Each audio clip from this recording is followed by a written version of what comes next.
how to turn on or off auto download files you receiving our mobile data in messages in Samsung Galaxy S26 Ultra.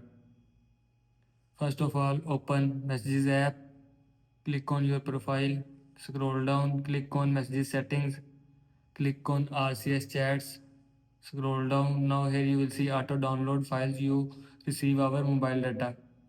Now click on auto download files you receive our mobile data.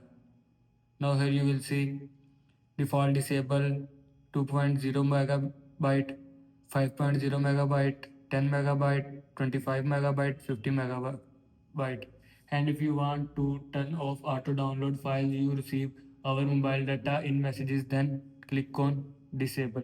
After click on disable, turn off auto download files you receive our mobile data in messages will be turned off from your phone. And if you want to turn on download files you receive our mobile data in messages, then again click on auto download files you receive our mobile data. Now select megabyte that you want. After selecting, turn on download files you receive our mobile data in messages from your phone. This is how you can turn on or turn off auto download files you receive our mobile data in messages in Samsung Galaxy S26 Ultra. I hope you like this video and thanks for watching this video.